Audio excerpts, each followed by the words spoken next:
as having an outstanding range. He sings like an angel, dances like a dream, and can act up a storm. Tim has appeared in a vast array of stage, TV and screen roles and became an icon for his outrageous performance as Frankenfurter in the Rocky Horror Picture Show. Really? Was this when you're doing when I was doing Rocky Horror here as a play. I saw. That's where I saw Did you see it? At the Roxy. And I saw your last night. I think that's when I first met you. I saw your last night, and at the end of the performance, I mean, it was extraordinary because I didn't see it in London. I'd missed it. And it was your last night in LA, and at the end they came on with a cake of a Union Jack. Do you remember? Yes, I do. And all sang. Because the boy who played Rocky fell in it and ruined it. But I think that's when I first met you. I know you're really busy filming at the moment, right? You're doing a new Addams Family movie. Yeah, it's I guess the third one.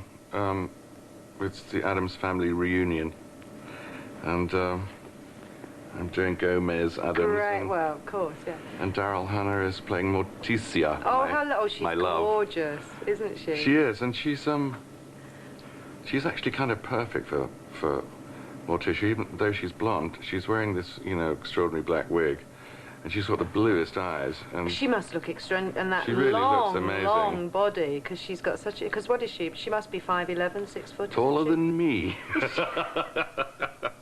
Yeah, she must be easily 5'10", 11", but she's such a sweet girl. I've only met her once. Did you meet her? She's She's great. a very sweet girl.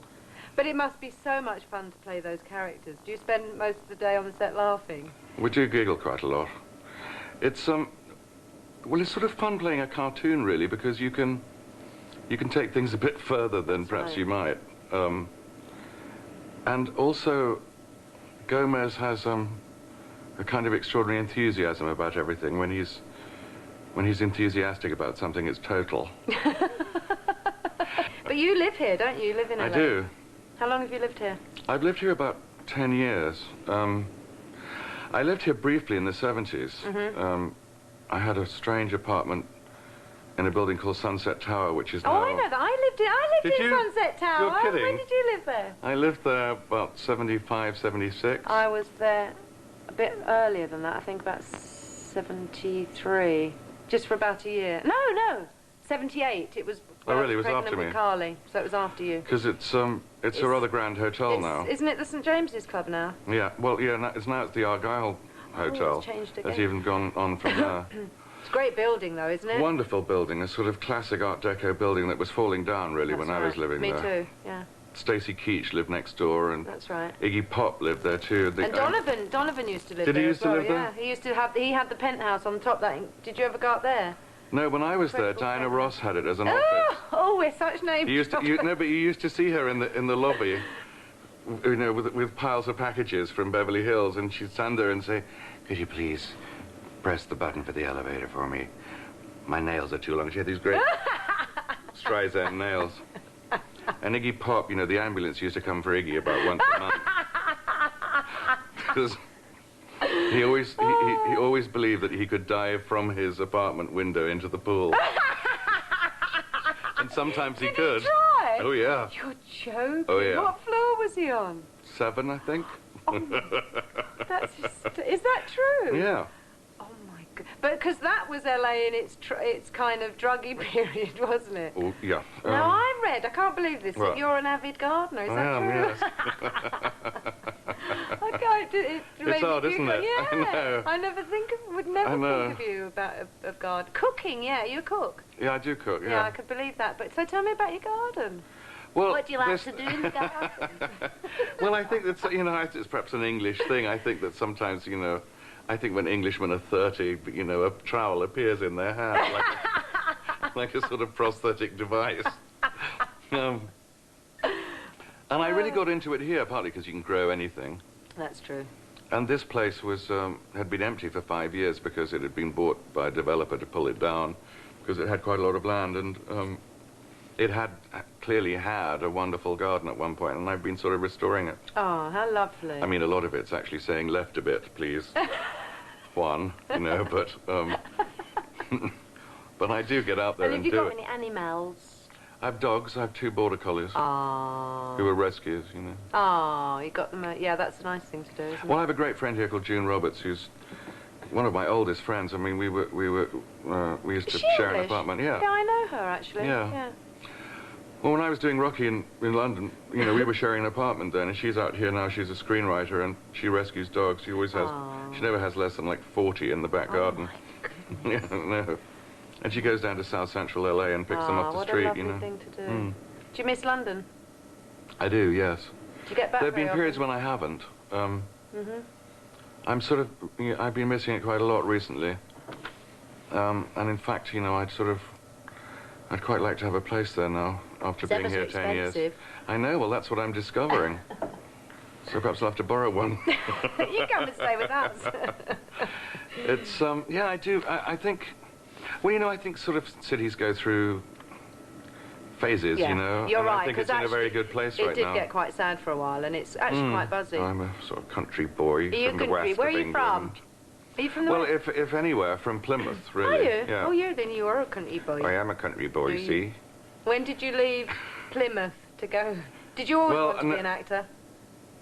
Or did you plan to do something else? No, I think after about 12 or 13 when I started doing school plays, that's what I wanted to do. I didn't really necessarily think that I'd be allowed to do it, or even asked to on any kind of regular basis, but I certainly wanted to, yeah. And then what happened? Did you go to drama school? Well, no, I went to a university. I went to Birmingham University because at the time there were only 3 universities that did drama. So you did drama at... There was only 3 then? Because there's loads now, isn't there? Bristol, Manchester, and... I don't know what the other one was. Can't remember. Edinburgh would it have been? No. No. That's where I went anyway. I went to, partly because the Shakespeare Institute was part of the... You know, was attached to Birmingham University. What was your first job? My first job was in hair in London. Oh, wow. Not a bad first job. It was sort of weird.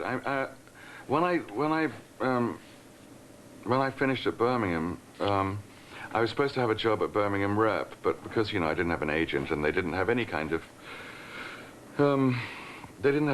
system for trying to, you know, get you work or anything, or even hook you up with agents or anything. I didn't have a contract, and 3 weeks before I was supposed to start, they said, "Oh, I don't think we're going to need you after all." Oh, you must have been absolutely... It was pretty crushing, actually. How awful. So I went down to London. How old were you? 18, 19? No, I was 22. Like 20, oh, yeah, because coming through university. Still young to be... It's awful having to do things like that, isn't it? It was a pretty good introduction to the wonderful world of showbiz. Oh, no. And I went down to stay with a friend from college at, in Hampstead, and I guess her sister lived on the ground floor of this building and was married to an actor, and I met his agent, and he said they're looking... hair had just opened, and they were already replacing people because they had several kind of real hippies in it who actually weren't showing up. Well, they'd go for a couple of performances and think, oh, I'll just stay home tonight. Well, no, I've got a rather good party tonight, I think. So, I joined it about 3 weeks after it opened with Elaine Page. She and I both started on the same day. I'll always remember because she was sort of, she looked like Jackie Kennedy. She had a little pillbox hat. Oh, and really? a little sort of pink coat. And she looked very hair. Yeah, well, you know, we relaxed quite quickly. And did you have to audition and go in and sing? And that must have been scary, mustn't it? Yes, and I, you know, of course, I didn't have an equity card, so I had to sort of lie and say that I did. And so how long were you in hair? Well, I had a run-of-the-play contract, which is 18 months. But after about a year, I really wanted to kind of move on. And in fact, I just sort of staged a sit-in at the producer's office. He'd come in every morning and I'd be sitting there going, "Let my people go." Did it work? Well, eventually he said that I could leave if I got a job that was visibly a step forward. And so I got a job at the RSC with a play where, in fact, I was going to play a hippie, but I didn't tell them that.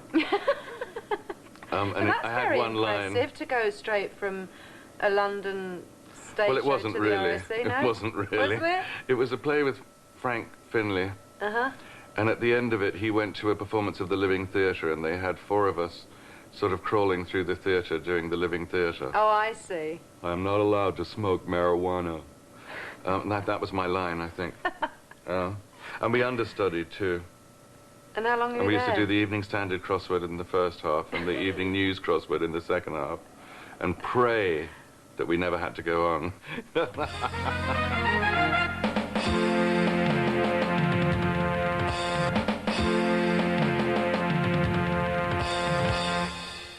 And it was sort of weird because it's very strange for your first job to be this kind of huge hit, and it was a gigantic hit. I know. And we were sort of invited everywhere, and, you know, were swanning around restaurants and being frightfully And it drunk. also, if it's your first job and it's like that, you'll think it's always going to be like that, right? It gives Well, you I don't think I was... a false I kind of reality. I think I knew it wasn't all going to be like that, but I don't think I was quite prepared for for the grim reality of being out of work and scraping around in London in the, you know, I think a suppose lot of late drama 60s. students don't realise how hard it can get. No, I mean, you know, I lived in a room in Notting Hill, which is now, of course, a frightfully grand and expensive house, and was then a horrible kind of flop house, you know.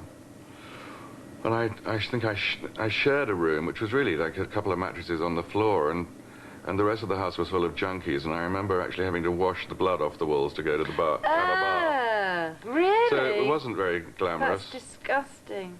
Is that true? Hmm. Ugh. So how'd you get out of that? I started getting employed, I guess. If you only knew of my plan in just 7 days, I can make you a man. He'll do press-ups and chin-ups, do the smirch, clean and jerk. He thinks dynamic tension must be hard work. You must, a bit like me, hating being asked about the 60s and how did I get the name Twiggy. You probably hate talking all the time about Rocky Horror, but obviously it's such a huge part of what happened to you. Absolutely. Did any of you know at the time you were doing it that it was going to become this extraordinary cult forever and ever and ever? Well, I don't think anyone can sort of predict a cult. When I read it, I thought if they get this right, it's going to be a great big hit.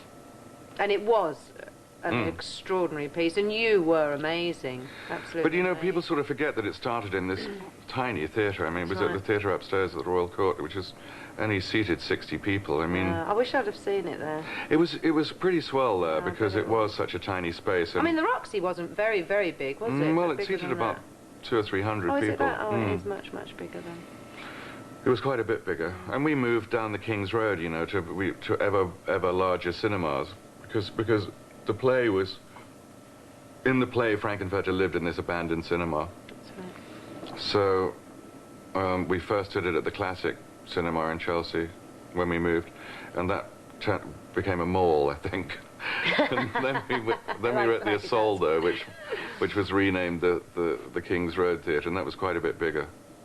And then I went to LA, to America with it, which is where I saw it. And then how long after did the film get made? The film, well, I was in London for 6 months and 6 months in LA, and then I came back to England to do the film.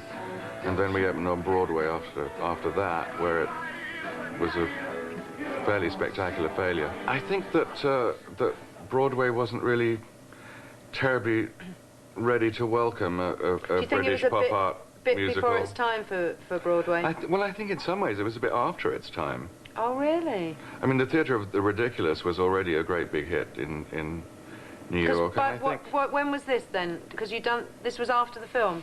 Yeah, this was 75, I guess. We opened in New York. I remember I stayed at the Algonquin, and Lovely hotel. they got me a suite at the Algonquin, which I thought was terribly grand. And I discovered just how grand it was when they closed the play and I couldn't pay the bill. It was incredibly embarrassing. I mean, we've all heard the stories of in New York, if the reviews aren't good, they kind of... I mean, actually, Kenneth Cranham, again, tells that's his story of coming to America. I don't know what the play was. And it didn't get good reviews. And they were in Sardis having the first night party. and the reviews came out, and they were drinking leaves. champagne. They closed the bar and came and took the glasses away from the actors. They were on the plane It's the true. next day. I mean, I it's actually saw, you know, unbelievable. somebody literally cross the street in order not to have to talk to me the next day. You are joking. And I always remember that they'd booked me on the Today Show, which is the sort of grandest morning show, breakfast show. You know, we'd had this sort of first night party, and I was pretty bleary, and of course the reviews were not kind. And I just remember sitting there having to kind of talk to them about what a despicable failure the show was. And how horrible. it was really But weird. was it just that one guy, the Times reviewer? It was who did Clive Barnes Yeah. at the time, who Oh, was really? the Times Was it- reviewer, who'd loved it in London and loved it in LA, and you know. Wrong time, wrong place, as you said. I guess, I mean, you know, pretty soon we were just sort of playing to 200 bewildered nurses who'd got free tickets, you know. It was very strange. Well, I wonder what they made of your outfit. Well, I think they quite liked it, actually. But the manager at the Algonquin was incredibly kind, and I said, look, you know, they've closed the play, I can't pay the I bill. got no money.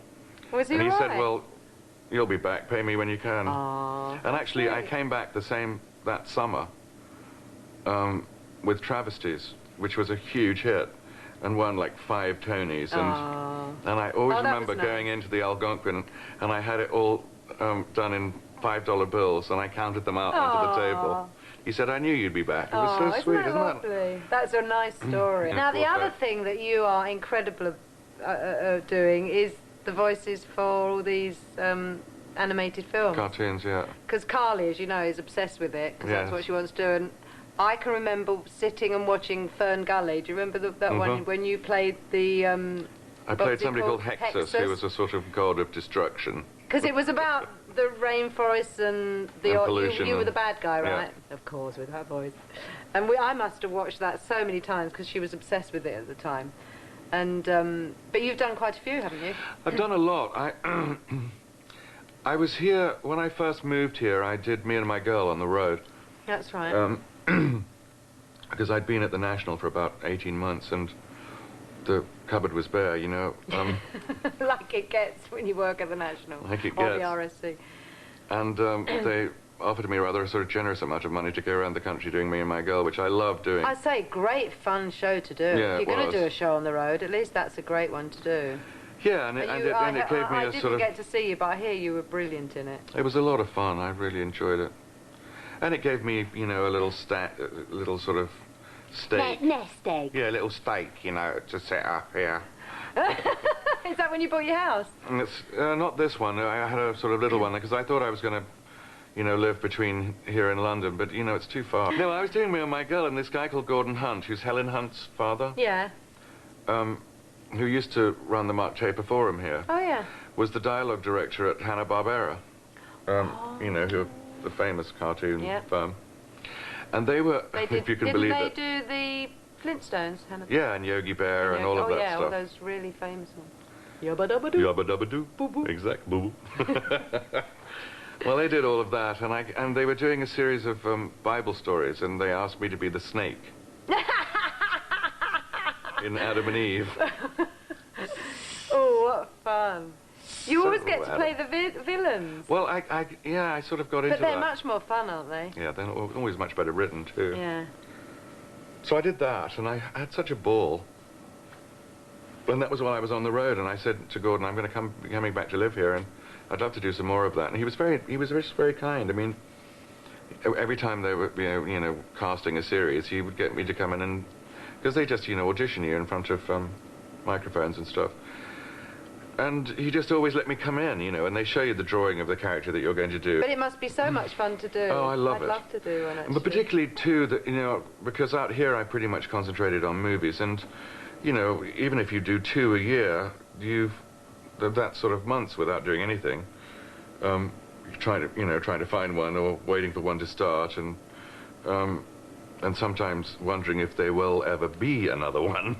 But every actor. So it gives you goes through that, doesn't gives you somewhere to go, That's you right. know, in the Also middle of pays the day. the rent. Pays the rent when I'm not working, pays for the garden when I am. That's right, exactly. But so also tell me it's about fun. the movies you've done quite a lot, haven't you? I've done, yeah, I Home think I've Alone done quite a lot now. I've done about And close Three to 20 now, I Musketeers. think. That must have been fun. Three Musketeers was a lot of fun. We shot it in Vienna. And, I've always wanted to be in a swashbuckler. Was it great getting all in the outfits? yeah, but, you know, I was the Cardinal. I was Cardinal Richelieu. Oh, that's so right. I was sort of but the baddie sweeping again. around in a lot of In red your red robes, silk. dear. Yeah. Oh, very nice. Very nice.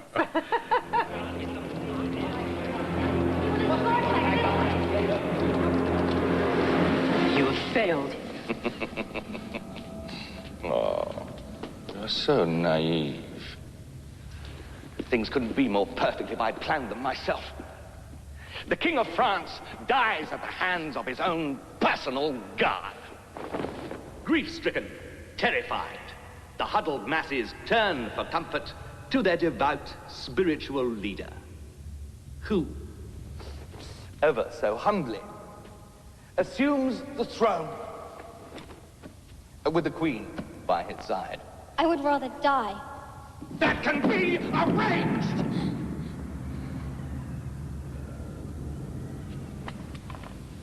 But first, your reluctant husband will be found pierced through the heart by the sword of a musketeer. I always remember Charlie Sheen saying, we were in a bar somewhere at the end of the week, and Charlie said, you know, when I read this script, it said, Athos, Athos does this, Athos, Athos does this. And when I got to Vienna, it went, Richelieu does this, Richelieu, Richelieu, Richelieu, Richelieu. But it was a lot of fun to be in Vienna. I'd never been to Vienna before. What's your favourite? Filming, singing, on stage? Or haven't you got one? I think the most direct one is singing, you know. The singing is the most direct part of you, I think. I like all of it. And the great thing about being able to do a few things is that you never get bored. There's always another, you know, you can get fed up with one, you can go and do the other. Right, that's true. Which I love. I haven't done a play in a while, and I want to do one rather soon because Yeah, you know, I think you get scared after a while. Yeah, you do. I've had sort of 4 or 5 year gaps, and you think, I don't know how I ever remembered dialogue. How do you remember dialogue? But you do. That's the thing that actually sort of freaks you out, I think. Yes, It's of course like you do. anything. You learn it. And really, I mean, both times, the moment that I got out on stage, I thought, oh, I'm home, you know. And, it's weird. It's lovely. Funny, It's strange weird, feeling, isn't it? Yeah, and I haven't done half as much as you have. And Back I here even showing felt... off. Pardon? Back here showing off. Well, it is a bit. It's like being a kid Yes, and it putting is. your frock on and going out and doing Absolutely. your turn. Yeah. Watch well, on, it's too. been absolutely gorgeous talking to You you. too. It's lovely. Thank you for giving you. us your time, because I You know bet. you've been up to your eyes My filming. pleasure. Thank you. We're My going to go and have pleasure. some nosh now Yay. in Malibu.